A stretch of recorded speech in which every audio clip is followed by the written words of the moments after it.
2-3 दिन पहले जेल से छूट के आया था। तो अभी जो है ना वो इतने घबराए हुए हैं कि वो कुछ बोलने लायक नहीं है। मतलब वो मेंटली जो है ना ऐसा लग रहा है कि उसको मेंटल इम्पैक्ट इतना ज़्यादा पहुंचा है कि वो बोल नहीं पा रहा कुछ। आग ताप रहे थे, पीछे से आके उसने हथौड़े से वार किया। जब मारा था उसने रोकी? हाँ, उसने रोकने की कोशिश करी है, मगर उसने उसको धमकी दी कि अगर तू बीच में आया तो तुझे भी मैं मारूंगा।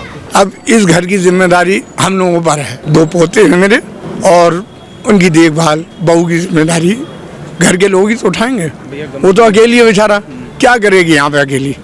बच्चे अभी पढ़ रहे हैं। हंस के चला गया बस, और गया है और राउंड इधर से ही ऐसे घूम के और उधर से हथौड़ा उठा के, और यहाँ इस तरफ फेस करके बैठे थे वो, बस पीछे से आके उसने मारना शुरू कर दिया है। दिल्ली के चप्पे चप्पे की खबरों पर हम रखते हैं पैनी नजर, तो अब यही खबरें आप देख सकते हैं हमारी ऐप पर। तो फिर देर किस बात की है, तुरंत जाइए प्ले स्टोर पर और जाके डाउनलोड कीजिए तेज तरार ऐप को।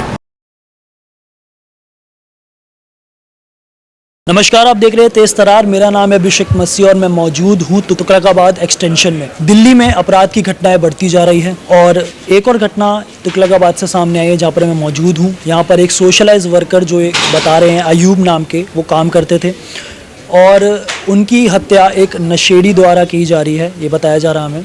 अब उनके परिवार वालों से जानेंगे कि उनका क्या कहना है, ये कैसे घटना हुई, कब की बात है, आए जानते उनके परिवार वालों से। तो अंकल, ये कब की घटना है, ये पूरी घटना हुई? ये कल 5-5:15 बजे की घटना है। वो घर से नमाज पढ़ के निकले हैं और जाके वहाँ आग ताप रहे थे, तो ये अचानक से एक नशेड़ी है, एक लड़का, उसने ये हादसा किया है। ये हादसा मतलब ये पुरानी कोई दुश्मनी है या कुछ ऐसा? नहीं, ऐसा कुछ नहीं था। वो सोशल आदमी थे, हर किसी की मदद करने के लिए खड़े रहते थे। रात में किसी का फ़ोन आए, दिन में आए, हर टाइम से हर किसी की हेल्प करते थे। सोशल आदमी थे, उनकी किसी से कोई रंजिश, कोई दुश्मनी नहीं थी। तो ये जो आपने नशेड़ी बताया, यहाँ पर घूमता ही था, यहीं का आपस का? वो 2-3 दिन पहले जेल से छूट के आया था।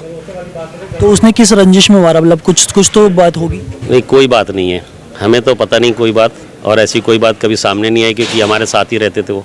तो मतलब उन्होंने हथौड़े से उन पे वार किया, पीछे से वार किया। वो ताप रहे थे, आग ताप रहे थे, पीछे से आके उसने हथौड़े से वार किया। उनके साथ और भी लोग थे बैठे हुए, अकेले ही थे? पता नहीं, मैं मस्जिद में था, मुझे जो बात पता चली है वो मैं आपको बता रहा हूँ। क्या आप उनको फिर जो वहाँ के लोग थे वो कहाँ पर, किस अस्पताल में ले गए थे? मजिदिया हॉस्पिटल। और जो नशेड़ी है जिसकी आप बात कर रहे हैं वो पकड़ कर लिया पुलिस ने। पुलिस ने अरेस्ट कर लिया। उसके बाद अभी क्या कार्रवाई चल रही है? अभी तो हम लोग बॉडी का इंतजार कर रहे हैं, वो एम्स हॉस्पिटल में उनकी बॉडी पोस्टमार्टम के लिए है। घर के परिजनों से हमने बातचीत करने की कोशिश करी, लेकिन अभी वो इस हालत में नहीं है कि वो ये अपने बयान दे सके। साथ ही मैं मौजूद हूँ उसी जगह पे जहाँ पर उनकी हथौड़े से मारकर हत्या की गई है। यहाँ पर जैसे कि आप देख सकते हैं, जो अभी भी यहाँ पर पुलिस ने मार्किंग करी हुई है, यहाँ पर ब्लड गिरा हुआ है। जो ये कल शाम 5:30 बजे की बात बताई जा रही है, जहाँ पर उनको पीछे से एक नशेड़ी आता है और उनको हथौड़े से धारदार मारकर वहाँ से भाग जाता है। भैया, जो यहाँ पर जो उनके साथ बैठे थे जो उस समय ये घटना हुई है, उसके बाद उनका क्या हुआ है? वो अभी जो है ना वो इतने घबराए हुए हैं कि वो कुछ बोलने लायक नहीं है। मतलब वो मेंटली जो है ना ऐसा लग रहा है कि उसको मेंटल इम्पैक्ट इतना ज़्यादा पहुंचा है कि वो बोल नहीं पा रहा कुछ। और उसके अलावा भी जो उसने रोकने की भी कोशिश करी है यहाँ पर। अच्छा, नशेड़ी जब मारा था उसने रोकी? हाँ, उसने रोकने की कोशिश करी है, मगर उसने उसको धमकी दी कि अगर तू बीच में आया तो तुझे भी मैं मारूंगा। अच्छा। तो ये उनका ऑफिस कांच का बना हुआ है, पूरा ग्लास वर्क है इस पे, तो वो इसमें से निकल के भागे हैं। रीज़न ये कि वो कहीं ग्लास का ऑफिस है वो तोड़ के अंदर ना आ जाए, तो वो डर के वजह से उधर कॉर्नर पे आके खड़े हो गए जाके। तो पुलिस उनको कहाँ ले गई थी? पुलिस उनको थाने में ले गई थी पूछताछ के लिए, उनसे पूछताछ की भी, उसको ले गई थी। और जो मैकेनिक जिसकी ये शॉप है उसको ले गई थी, जिसका हथौड़ा यूज़ किया गया है। ओह, अच्छा, मतलब दुकान से हथौड़ा लेके तब मारा गया? हाँ हाँ। और ये किस रंजिश में मारा गया, अगर आप बता सकते हैं? ये देखिए, ये दोनों पड़ोसी था, आमने सामने घर था इनका। अच्छा। ये पिछले 10 या 12 साल से इनकी आपस में बनती नहीं थी, नशेड़ी और नशेड़ी के परिवार की और इनकी अयूब भाई के परिवार की। मगर ये और नशेड़ी कई बार जेल जा चुका है ये।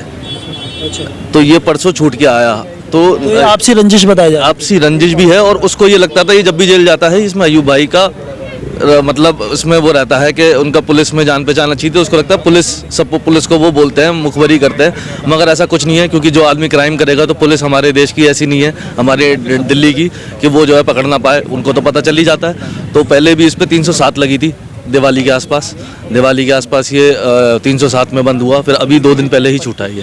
तो मतलब जैसे सोशल वर्कर आपने बताया, तो उनका जो थोड़ी आपसी रंजिश हो जाती है वो टाइप का है। बस समझ लीजिए उसी तरीके की थी। और फिर वो जब जेल से छूट कर आया उसके बाद उसने हमला करा। जी जी जी। और फिर वो भाग गया। में आपस में एक दूसरे से हंस के बात हुई है। अच्छा। अयूब भाई ने उनसे बोला आप जो है ना, हाँ भाई कब आया तू, तो वो अयूब भाई से काफ़ी छोटा है उम्र में, तो उसने जवाब दिया। उसकी कितनी उम्र होगी? उसकी उम्र होगी लगभग 32-33 साल की एज है उसकी, उस लड़के की। तो उसने कुछ जवाब नहीं दिया। फिर अयूब भाई ने पूछा हाँ भाई कब आया, तो वो हंस के चला गया बस, और गया है और राउंड इधर से ही ऐसे घूम के और उधर से हथौड़ा उठा के और यहाँ इस तरफ फेस करके बैठे थे वो, बस पीछे से आके उसने मारना शुरू कर दिया है जी। और जो साथ वाले थे वो भी जब बचाने गए तो उनको धमकी दी उसने कि जो बीच में आया उसे मार दूंगा, और उसके बाद उनको मारने के बाद भी वो 10 मिनट यहाँ खड़ा रहा है। अच्छा, 10 मिनट खड़ा रहा और किसी ने नहीं रोका? कि उसने नहीं, किसी ने नहीं रोका उसे। रोका क्या, वो तो मारने के बाद खड़ा रहा, वो तो उस time he on the spot वो एक्सपायर कर गए थे वो उनको। यहाँ से कौन ले गए थे यहाँ से? यहाँ पे एक उनका बेटा समीर नाम है उनके बेटे का, वो और एक तंसीर भाई है जो वहाँ खड़े हुए हैं। तो ऐसी 2-3 लोग मिलके उनको जो है ना ई रिक्शा में रख के ले गए, क्योंकि ऑटो वाले तो सारे भाग गए यहाँ से, वैसे तो खड़े हुए हैं, मगर वो हादसा देख के सब भाग गए कि हमारे ऑटो में कहीं बॉडी ले जाए। खून देख के लोग अच्छे डर जाते हैं, तो ये लोग भाग गए। फिर वो ई रिक्शा वाले को वो रोक के पहुंचाया। पुलिस ने जैसे 5:30 बजे की घटना बताई जा रही है शाम की, तो पुलिस ने कब तक पकड़ लिया? पुलिस ने 6 बजे तक पकड़ लिया था। वो लड़का इतना नशे में था कि उसे खुद नहीं पता था कि ये हो क्या रहा है। उसने मारा है, घर गया है, घर के बाहर खड़े होकर उसने अपने हैंड वॉश किए हैं, खून से जो लथपथ हाथ थे, अंदर जाके अपने कपड़े चेंज किए कि खून पे लगाओ। फिर उसके घर वालों ने ही बताया जाता है कि उसके मम्मी पापा ने ही लड़के के फ़ोन कर दिया था पुलिस में। अच्छा, घर वालों ने बता दिया कि ये सब जी। उस टाइम वो सरेंडर करने के लिए आ ही रहा था, मगर रास्ते में इसी गली के अंदर ही पुलिस ने उनको पकड़ लिया। कह रहे हैं मुसलमान था, वो मुसलमान नहीं था, काफिर था वो, पता नहीं कौन सी धर्म का बंदा था वो। देखिए वहां पे खून पड़ा है, देखिए ताजा खून है वो। क्या होगा अब? पूरे तुगलकाबाद, पूरे साउथ दिल्ली के अंदर दहशत बैठी हुई है लोगों के अंदर। भैया मैं तो सिर्फ इतना कहना चाहूंगा कि जो ये यहाँ नशा हो रहे हैं, भैया नशा बिक रहे हैं, उस पर कंट्रोल किया जाए। यहाँ पर बताया कि यहाँ पर वो मारने के बाद भी थोड़ी देर खड़ा हुआ था। अरे भैया मारने के बाद खड़ा हुआ था, आप ये इसकी आप बेखौफ है वो? सर मेरा भतीजा था जिसकी डेथ हुई है, वो मेरा भतीजा था। बहुत सोशल वर्क किया करता था, सबके काम आता था वो। ये उम्मीद नहीं थी कि इस तरीके का कोई हादसा हो जाएगा।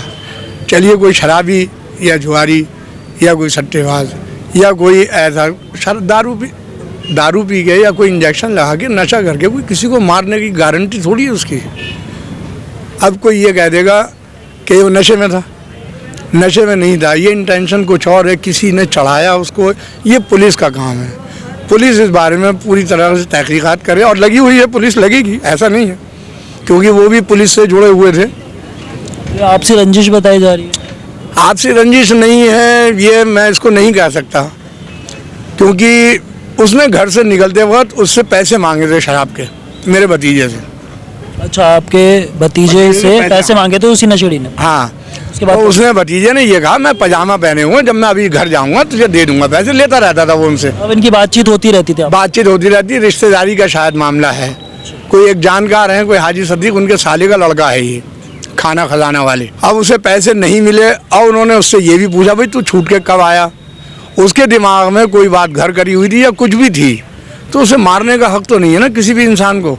तो ऐसी क्या चीज़ हुई कि उसको इतना गुस्सा आ गया कि वो मारने? उसके दिमाग में बस यही रहती थी शायद कि इन्होंने मुझे पकड़वाया, मेरी जमानत ये नहीं होने देती। आपसी रंजिश ही टाइप हो गया। अगर उसकी सोच ऐसी है भाई, या तो वो पकड़वाएं उसको, तेरी तो मदद ही करते रहते, तूने पैसे जब मांगे तब दे दिए उठा के, अपना रिश्तेदार समझते हुए कुछ भी, तो ऐसा नहीं होना चाहिए था। अब इस घर की जिम्मेदारी हम लोगों पर है।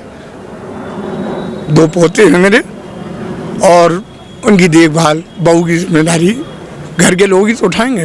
वो तो अकेली है बेचारा, क्या करेगी यहाँ पे अकेली। बच्चे अभी पढ़ रहे हैं, वक्त का तकाजा था, वो हो गया हादसा, लेकिन उसकी रोकथाम ज़रूरी है कि आइंदा ये चीज़ ना हो। पुलिस से आप यही चाहते कि नशा दिल्ली पुलिस से मैं यही रिक्वेस्ट करूंगा कि नशेबाज जितने भी हैं, कहाँ से इनको नशा अवेलेबल हो रहा है, उस पर रोकथाम लगाएं और इसकी तहकीकात करें कि शायद इसका इंटेंशन कुछ और था, किसी ने भड़काया भी हो सकता है उसको, फैमिली मैटर्स भी हैं कुछ, तो हो सकता है भड़काया हो और वो जोश में आके उसने काम दिखा दिया। उस अकेले उस लड़के ने अंजाम नहीं दिया है, वे तमाम लोग इसमें शामिल हैं जो कल इस घटनाक्रम को होते हुए अपनी आंखों से खड़े होकर मूक दर्शक बनके सिर्फ इंटरटेनमेंट देख रहे थे। वे तमाम लोग इसमें जिम्मेदार हैं।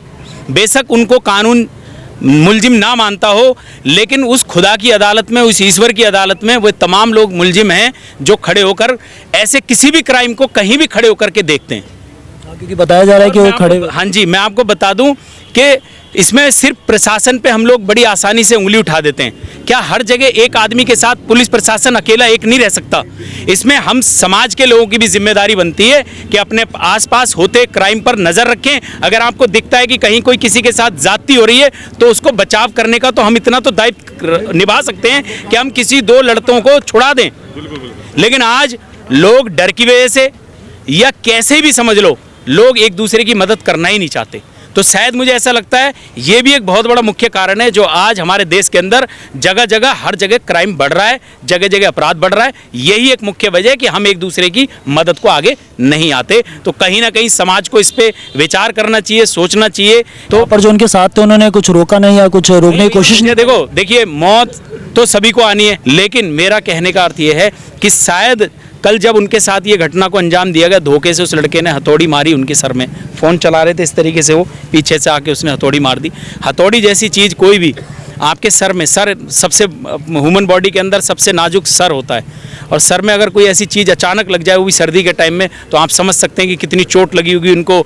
एकदम से वो शायद तड़प गए होंगे, शायद एकदम से सुन्न हो जाता है सर। अब उस सुन्न हुए आदमी में आप चाहे 20 हथौड़ी मार लो, चाहे 50 मार लो, जितनी चाहो उतनी मार लो, वो नहीं रोक सकता ना। कुछ देर के लिए आदमी सुन्न हो जाता है। अगर एक हथौड़ी लगने के बाद उसी वक्त उस लड़के को चारों तरफ से पब्लिक हाँ वो शोर मचा देती, भीड़ भाड़ इकट्ठी हो जाती, इसको रोकथाम कर लेते, शायद हो सकता है कि वो अपने जिंदा होते अय्यूब भाई।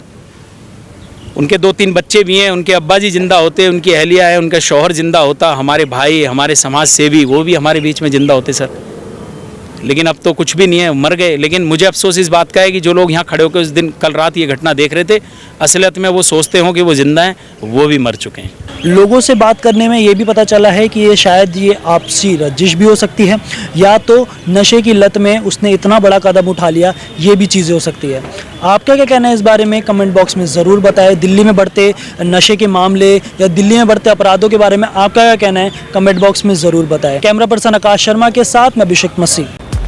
अगर आपको हमारी ये वीडियो पसंद आई हो तो इसे लाइक एंड शेयर करना ना भूलें। साथ ही हमारे चैनल को जरूर सब्सक्राइब करें। इसके साथ ही बेल आइकन भी जरूर दबाएं, जिससे दिल्ली से जुड़ी तमाम खबरों की नोटिफिकेशन सबसे पहले आप तक पहुंचे।